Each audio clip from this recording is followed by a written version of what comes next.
Silent night, holy night, shouting hallelujah. Christ our Savior is born. Christ our Savior is born. Silent, silent, holy night,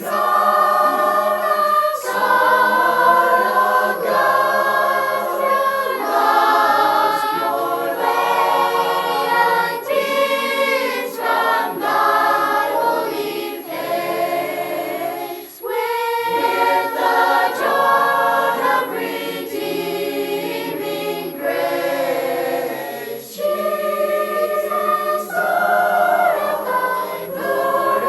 thy birth. Jesus, Lord of thy birth.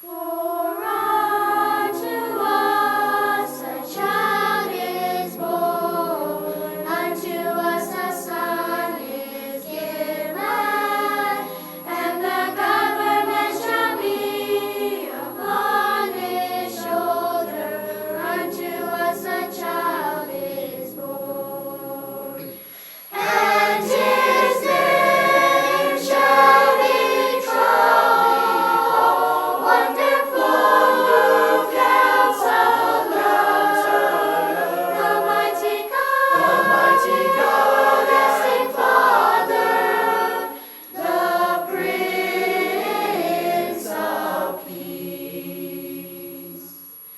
For unto us a child is born, unto us a son is given, and the government shall be upon his shoulder. Unto us a child is born, and Wonderful Counselor, the mighty God, everlasting Father, the Prince of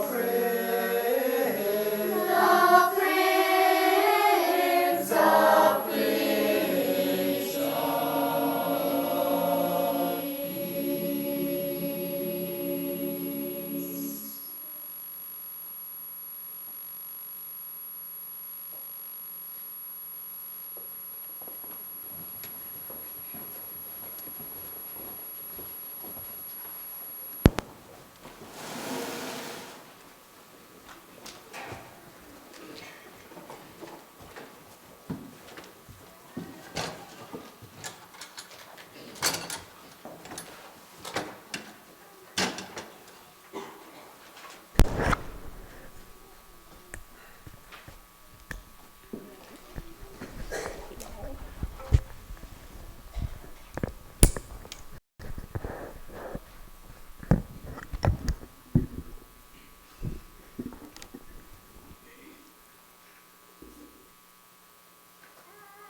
One dreary evening in the depths of November, a stranger rode into town.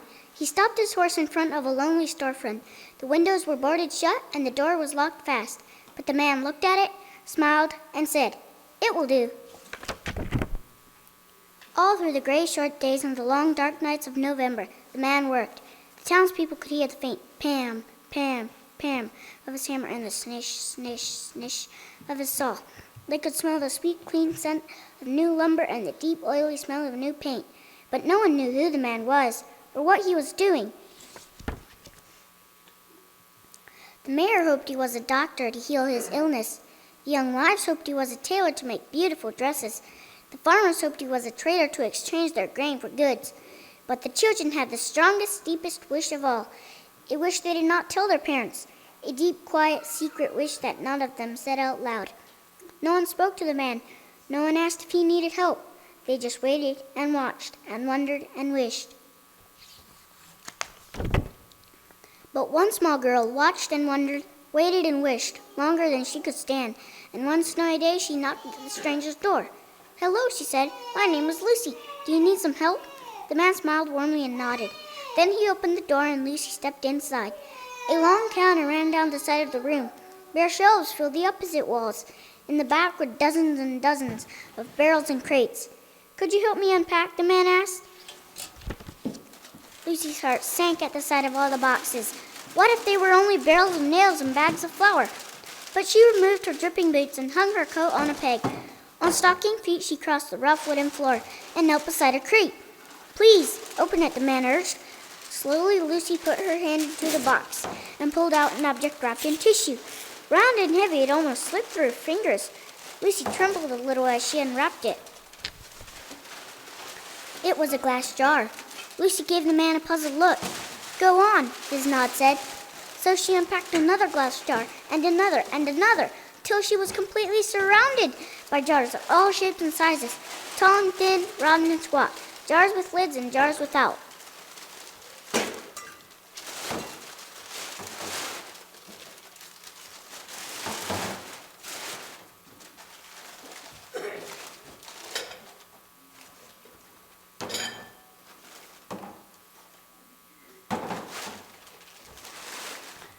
"Now," the man said, "for something to put inside," and he pulled over a huge crate stamped with a strange word. As Lucy unpacked, her eyes lit up. It was candy, her favorite candy, gumdrops. "Try some," the man said. She popped one into her mouth. Now she could hardly unwrap fast enough. Peppermint sticks, taffy, lollipops, chewing gum. Wide-eyed, she looked at the man. "You wish," Lucy said. Yes, I know," said the man, "and here it is. Welcome to Cinnamon's Candy Store. I am John Cinnamon." Soon the small store was filled with candies, gleaming in their glass jars, raspberry suckers and tiny lemon drops, brightly colored jawbreakers and long tangles of licorice, pink and white peppermints for church and butterscotch balls for company.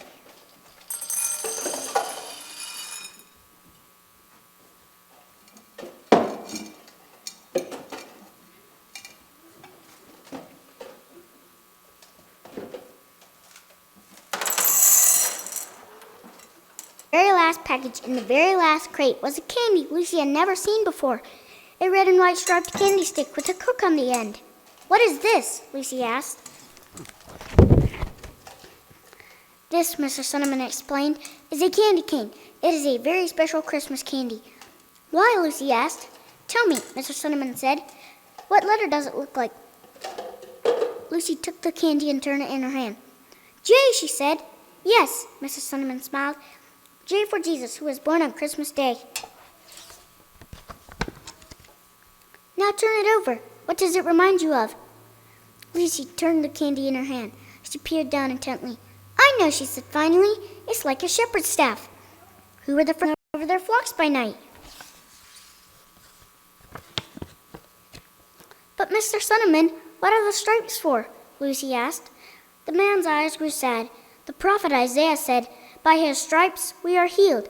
Before he died on the cross, Jesus was whipped. He bled terribly. The red reminds us of his suffering and his blood. But then, Mr. Cinnamon continued, the candy is white as well. When we give our lives to Jesus, his blood washes away our sins, making us white and pure as snow. That, he said, is the story of the candy cane. Is it a secret? Lucy asked.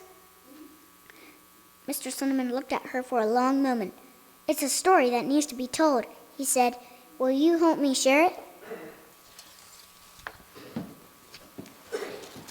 It was now the depths of December. The town was whipped around by blizzard winds. For days the sun hid itself.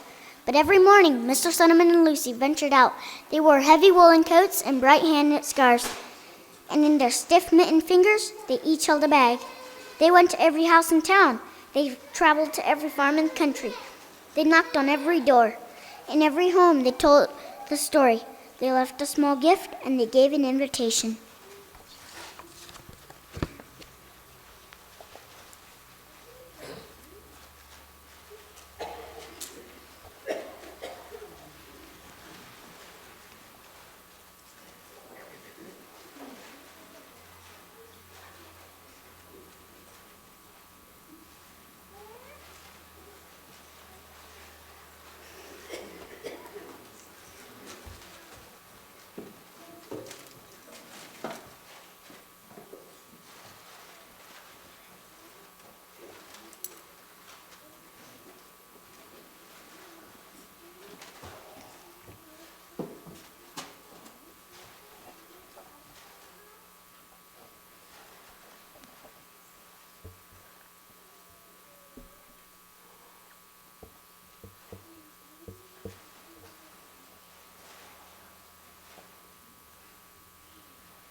On the afternoon of Christmas Eve, the sun finally broke through the clouds, and Cinnamon's candy store officially opened. The mayor came feeling better than he'd felt in days. The young wives came, dressed in beautiful smiles. The farmers came, eager to trade grain for Christmas gifts. The children ran in dizzy circles. Yes, their wish had come true. Yes, they had come to share in the opening of the candy store. But they shared something more, something bigger, something better. On that Christmas Eve, they shared the story of the Candy King. They told the miracle of Christ's birth, the misery of his death, and the mercy of his love.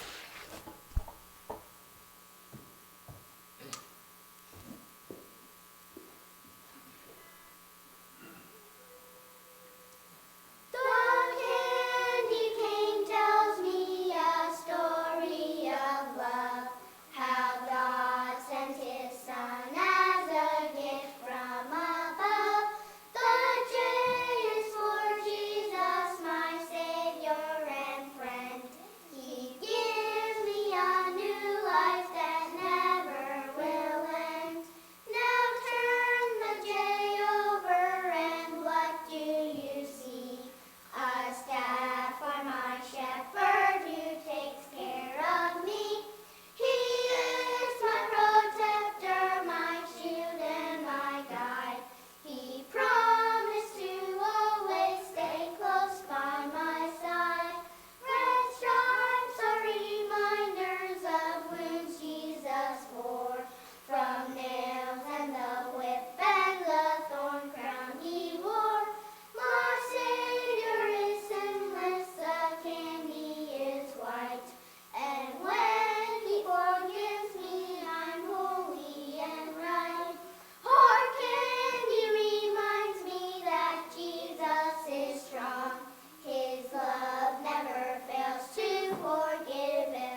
The Miracle of Christmas by Megan Brubaker.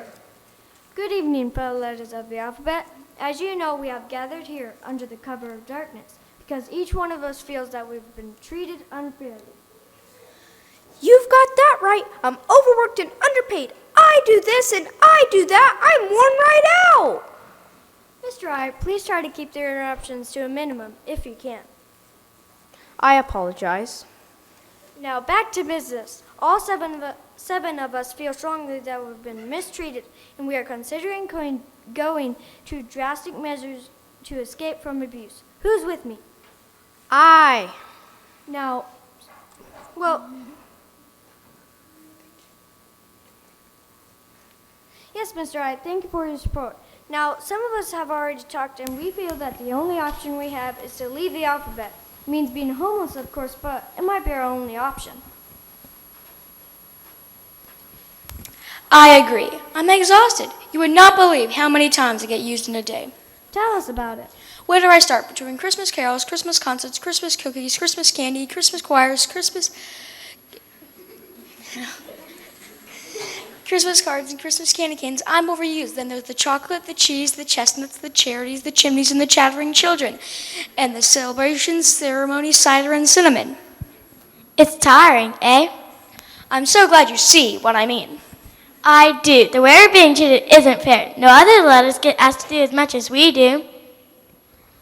I'm so tired by the end of the day, I don't even make it to my bed before I fall asleep. What are you talking about? I don't even get to sleep at all. This can't go on. Every year at Christmas time, we work so hard, it takes us until mid-February to fully recover.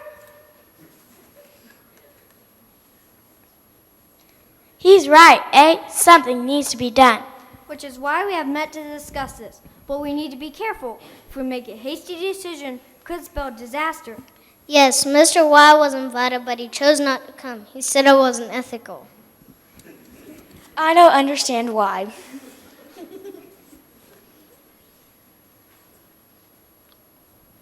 I still say we just leave. Maybe everyone would appreciate us once we're gone. Well, there's a plan A, but we need to hear from everyone first. L and E, you've been quiet. What are your thoughts? Well, I guess I have the opposite problem as the rest of you. You all are getting used too much, but I don't get used enough. All Christmas long, all I hear is Noel, Noel, Noel. It's downright depressing. It's not nice being underappreciated. Miss E, what do you think? I agree with y'all. I do. I'm tired too. But I just keep thinking about what Christmas would be missing without us. What it would be missing, I don't get it. Yeah, what would be missing? Well,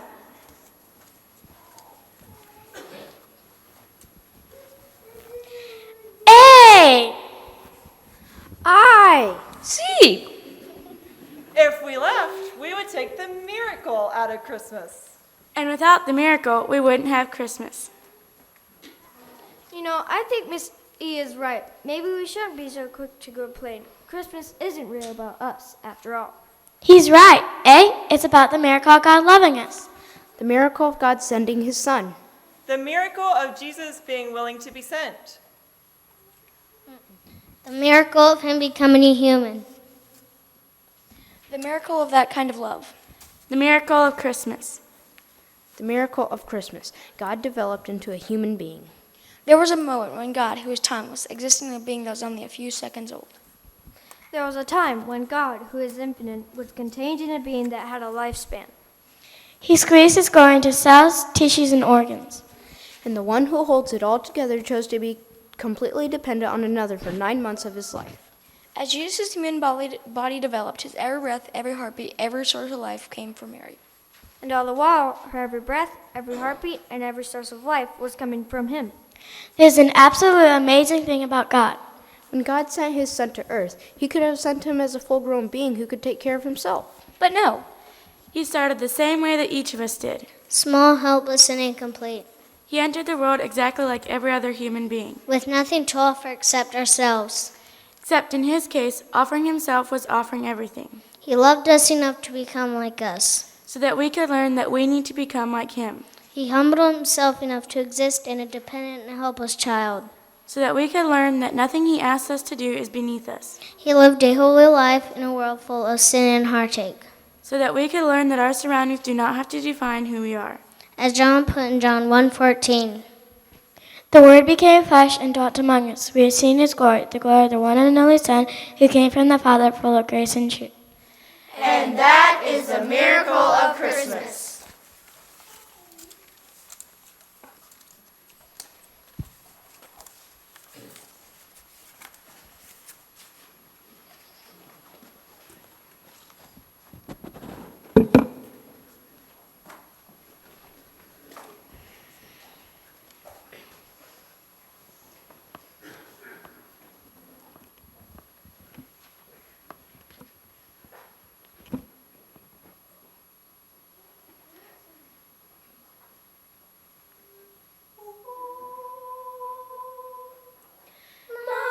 Magnificat, magnificat, magnificat anima mea Dominum. Magnificat, magnificat, magnificat anima mea. Magnificat, magnificat, magnificat anima mea Dominum. Magnificat anima mea Dominum. Magnificat anima magnificat, magnificat anima magnificat, magnificat anima Dominum. Magnificat anima Dominum. Magnificat anima magnificat anima mea. Sing out my soul, sing out my soul, sing out and glorify the Lord who sets us free. Sing out my soul, sing out my soul, sing out and glorify the Lord God. Magnificat, magnificat, magnificat anima mea Dominum. Magnificat, magnificat, magnificat anima mea.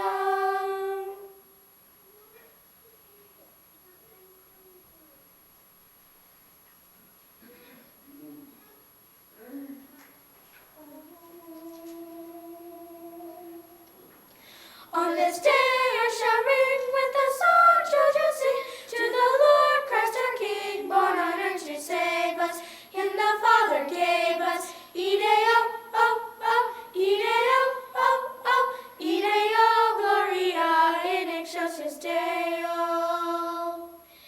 His adore Mars and mirth when he came down to earth. Bethlehem saw his birth, ox and ass beside him, from the cold would hide him. Ideo, oh, oh, Ideo, oh, oh, Ideo, Gloria in excelsis Deo. God's bright star o'er his head was meant through to him led. Nearly low by his bed laid their gifts before him. Praise him and adore him. Ideo, oh, oh, Ideo, oh, oh, Ideo, Gloria in excelsis Deo. On this day angels sing with the song that shall ring, praising Christ, heaven's King, born on earth to save us. Peace and love he gave us. Ideo, oh, oh, Ideo, oh, oh, Ideo, Gloria in excelsis Deo.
Okay, it's very good to see all of y'all here. One thing before I talk a little bit, Nate Miller has been coming in to help the basses get their part, and he has done a fabulous job of that, getting them just trained their ears and stuff. So we've asked him to help us with the last few songs. And the last few songs that we're going to sing, well, the next one we're going to sing is Joyful, Joyful. And the one we just sang was about joy as well. Two songs that we're going to sing, or the last three songs we're going to sing, have to do more with surrender and giving our everything for Jesus. And that is really what Christmas comes back to. If there was no ending to the story, we wouldn't be here. And so we celebrate the birth because of him coming to earth, but we want to end it in a way as thanking him for coming the way he did. And then through that surrender, we have joy. So we have a few more songs, and then we'll have, on the last one, I'll have you all help us a little bit, but we'll get there when we get to that point.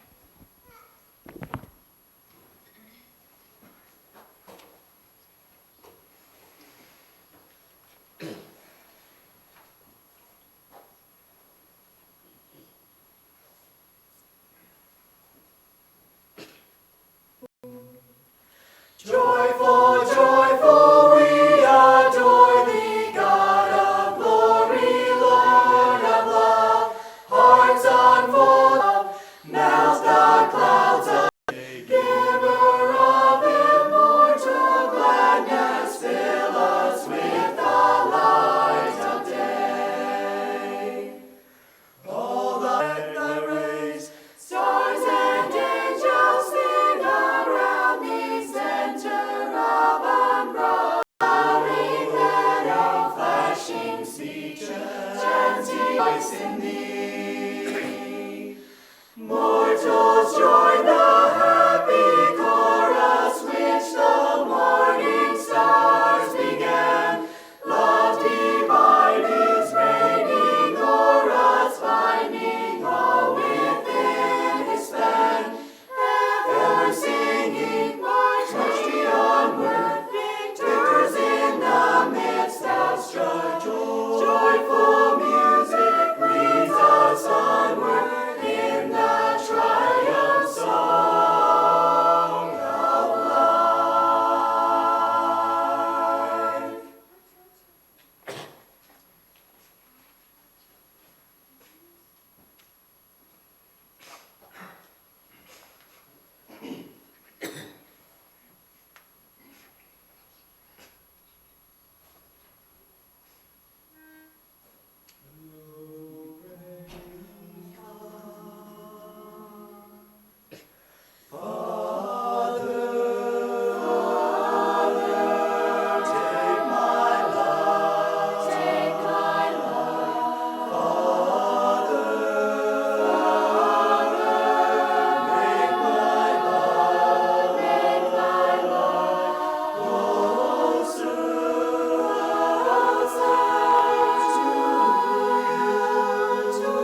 strongest trials now are past, my victory has begun. Oh, come, angel band, come and around me stand. Oh, bear me away on your snow white wings to my immortal home, my immortal home. I've almost gained my heavenly home, my spirit loudly sings. The holy ones, behold, they come, I hear the noise of wings. Oh, come, angel band, come and around me stand. Oh, bear me away on your snow white wings to my snow white wings to my immortal home. I will bear my longing heart to him who bled and died for me, whose blood now cleanses from all sin, and give angel band, come and around me stand. Oh, bear me away on your snow white wings to my immortal home. Oh, bear me away on your snow white wings to my immortal home.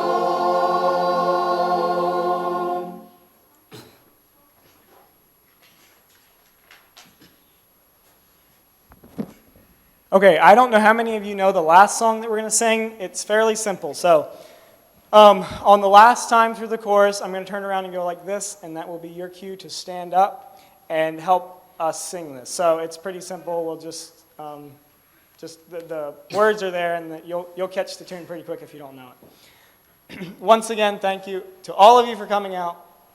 It does mean a lot to see all of you here and to see that you're interested in what the school is doing. So thanks again for coming.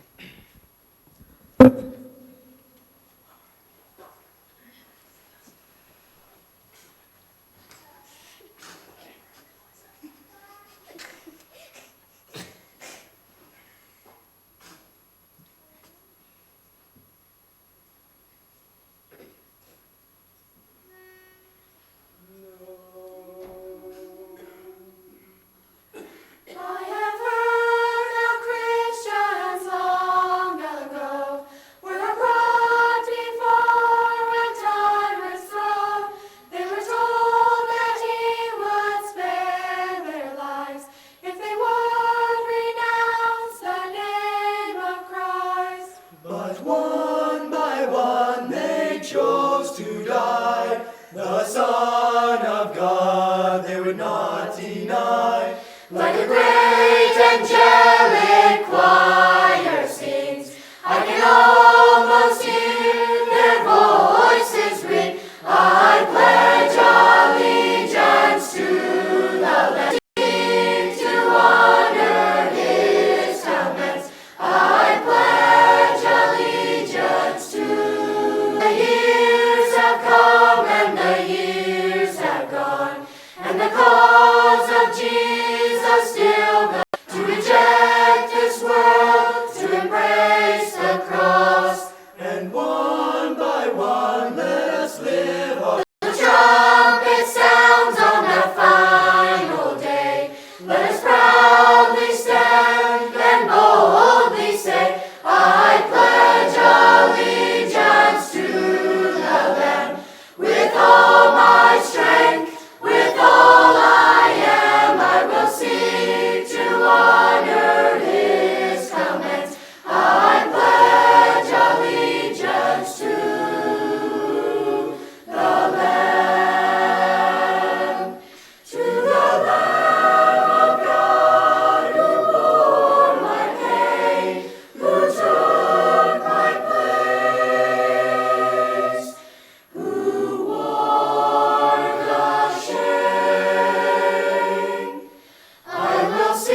want to say thank you to your teachers and students for the great job you did, all the work.